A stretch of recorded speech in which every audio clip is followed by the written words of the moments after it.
Is Vicinity 95.3 FM. Kejile Ijesha. The time is 12 o'clock. I am Oluwafunke Israel with Global News. First deadlines. Federal government appeals to airlines to shelve planned shutdown. The Democratic Republic of Congo swears in Denis Sassou as president for fifth term. The U.S. President Donald Trump announces Israel and Lebanon 10-day ceasefire. Now the news in full.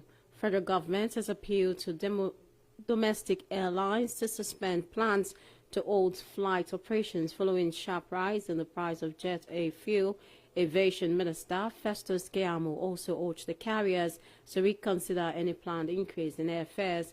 The minister further cautioned that a shutdown would trigger job losses, disrupt financial institutions, and heighten insecurity. The move comes amid growing concerns over threats by airlines to suspend operations next week due to rising cost of aviation fuel, with an hike in jet fuel from 900 naira per litre in February to 3,300 per litre, representing a 300% increase. While he commended the resilience of airline operators despite the challenging operating environment, Keyamo disclosed that an emergency stakeholders meeting had been convened to find a lasting solution, reaffirming the government's commitment to the aviation sector. United Nations Children's Fund, UNICEF, and the Republic of Korea have partnered with the federal government of Nigeria in an effort to reach the country's unvaccinated children with life-saving vaccines, targeting an estimated 2.2 million children who have never received a single routine immunization across 6 states. UNICEF Republic of Korea partnership, operating under the Access to COVID-19 Tools Accelerator framework, is now its third consecutive phase. Running from December 2025 to December 2026. Speaking at the event, UNICEF representative in Nigeria, Ms. Wafa Sahid, disclosed that the program will operate through Nigeria's existing national and state health systems, supporting government efforts to improve vaccine delivery, rebuild community trust, and ensure no child is left behind.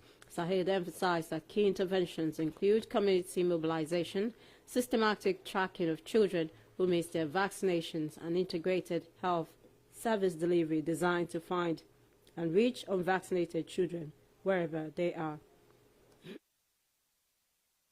Away from Nigeria, Ethiopia Minister of Foreign Affairs Gideon Timothy Woods has chaired a high-level ministerial meeting of the African Union Peace and Security Council, placing artificial intelligence at the center of Africa's peace, governance, and security agenda.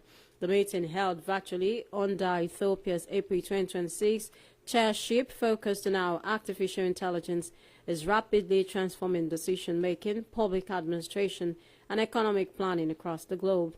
The Ethiopian minister stressed that artificial intelligence remains an active force reshaping institutions and governments worldwide, and called on Africa to act collectively, emphasizing the importance of building on African Union artificial intelligence strategy and supporting AU advisory group on AI, peace and security initiative.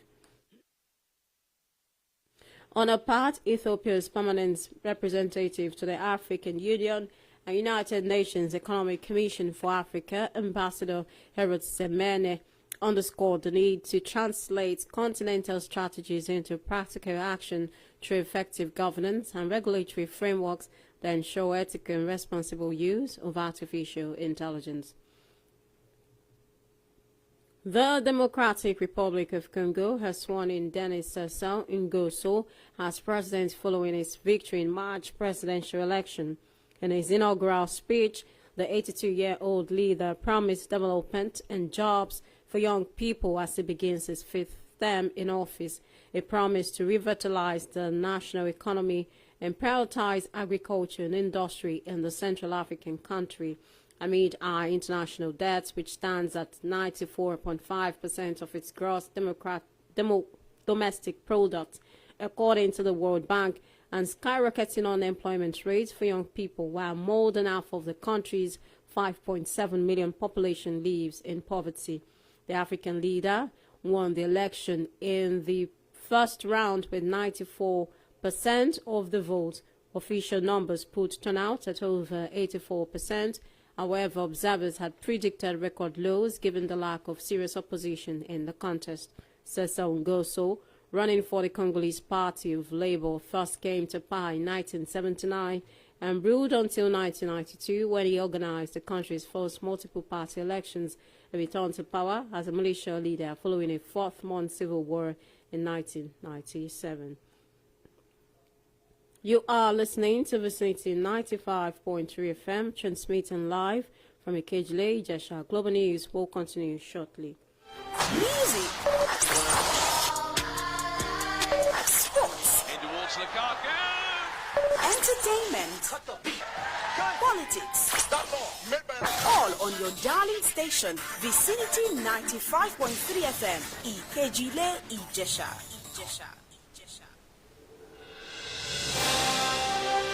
Thanks for staying tuned. For news, updates, and live streaming, visit our website at vicinity953fm.com.ng. You can also provide us information via email at vicinitynewsroom@gmail.com or call 070-6108-3107. Now the rest of the news.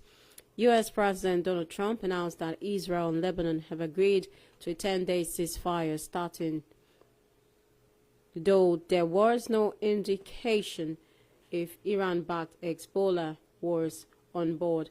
Hezbollah pulled Lebanon into the Middle East war, firing rockets at Israel in support of Tehran. In retaliation, Israeli attacked Lebanon, killing more than 2,000 people and displaced more than 1 million with ground troops invasion of the country's south region. Trump said the truce followed conversation with Israeli Prime Minister Benjamin Netanyahu and Lebanese President Joseph Aoun at peace talks in Washington. U.S. Vice President James David Vance, Secretary of State Marco Rubio, and top U.S. military officer Dan Kane have been directed to work with the two countries to achieve a lasting peace. The death toll from Turkey's second school shooting has risen to 10 after another victim died while being treated in hospital. Authorities said 6 of the wounded victims in the shooting the previous Friday were in critical condition. A suspect identified as Israel Aras Menseli, 14, opened fire in 2 classrooms at a middle school in the southern city of Kamar Marat on Wednesday, killing a teacher and 8 students and wounding 13 others. Reports reveal the suspect, who was also killed, arrived at the school with 5 firearms and 7 magazines belonging to his father, a retired police superintendent. The incident came just a day after 16 people were wounded by a former student of a high school in nearby Salonfar province. The Ministry of Family and Social Services has set up a team to provide psychosocial support to students and their families. It also planned to conduct a comprehensive investigation into similar incidents. On business, the International Monetary Fund (IMF) has warned that Nigerians may face tougher economic conditions in the near term as rising food and transportation costs continue to squeeze household income amid lingering global shocks. The agency also warned of a rising debt burden for the country as Nigeria's crude oil grade sold above $113 per barrel at the international markets, raising fresh optimism of a stronger government revenue. However, at the current level, Nigerian crude trades about $53 per barrel above the $60 benchmark in the 2026 budget. The director of the African Department at the IMF, Abebe Selassie, at a press conference on the economic outlook for sub-Saharan Africa during the ongoing spring meetings of the World Bank, IMF, in Washington, D.C., said the impact of the ongoing crisis was being felt strongly across Africa. Abebe called for prudent management rather than a shift in borrowing strategy. A bit of sports. A World Athletics panel has refused 11 transfer requests to Turkey over what it described as a coordinated recruitment strategy by the Turkish government to attract overseas athletes with lucrative contracts. The request came from 5 Kenya athletes, former women's marathon world record holder Brigid Kosgei, 4 Jamaicans Olympic discus gold medalist Roger Stoner, Nigerian sprinter Favour Ofili, among others. The World Athletics Nationality Review Panel said the approval of the applications would compromise eligibility rules and transfer of allegiance regulations. The panel discovered the applications formed part of a coordinated recruitment strategy led by the Turkey government, acting through a wholly owned and financed government club to attract overseas athletes through lucrative contracts.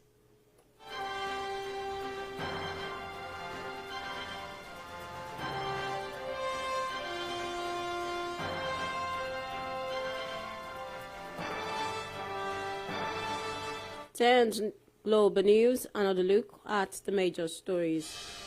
Federal government has appealed to domestic airlines to suspend plans to hold flight operations following sharp rise in the price of jet AI fuel.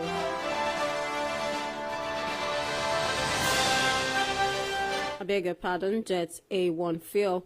We told you that the Democratic Republic of Congo has sworn in Denis Sassou as president following his victory in March presidential election. And lastly, you heard U.S. President Donald Trump announce that Israel and Lebanon have agreed to a 10-day ceasefire, though there was no indication if Iran-backed Hezbollah was on board.